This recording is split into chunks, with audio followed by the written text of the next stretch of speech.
how do you navigate friendships that feel toxic or challenging while staying grounded in your faith? Do I answer it? Yeah, we both answer it.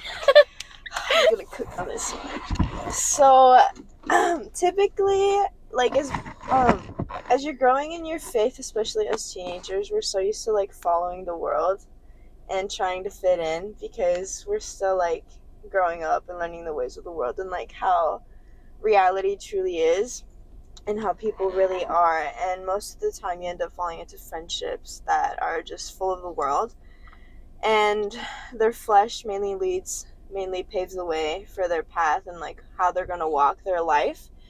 And you trying to get closer to God, it's already challenging enough because you're a teenager and you're going through all the motions. Yeah.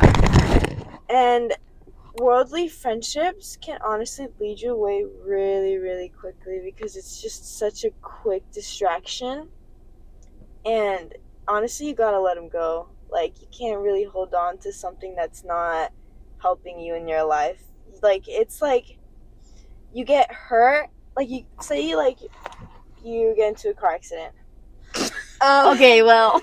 You're not gonna want to make that same mistake again. So you don't want to stay in a friendship that's gonna push you to do things that you don't want to do. Yeah. Because when you do fall into, like, that temptation, you feel guilty about it. Yeah. And then you start to think, oh, I'm not good enough for God, this and that. And then you start to doubt yourself, and then that, like, kind of takes a little dip in your faith. Yeah.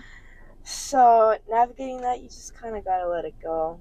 Just distance yourself and, like, say no. No is the biggest word you could use ever. Say no. Like, oh, you want to go do this, you want to go do that. Just say no. Like, politely decline.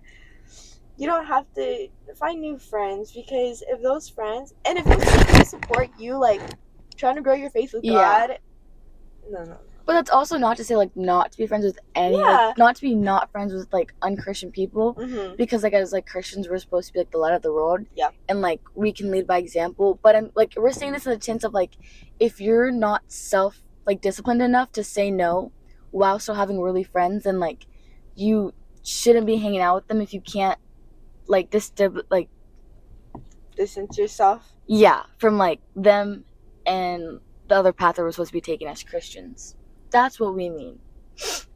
Yeah, what I did was, like, they were still my friends, like, in school and stuff, but I just wouldn't hang out with them outside of school because, like, whenever we're not in school, like, we would go and, like, do things, like, be places where we shouldn't be, doing things we shouldn't be doing, listening to things we shouldn't be listening to. So, like, outside of school, it was easier to, like, fall into those habits because, like, oh, like, they're Christian and, like, they're doing it, so, like, why can't I do it?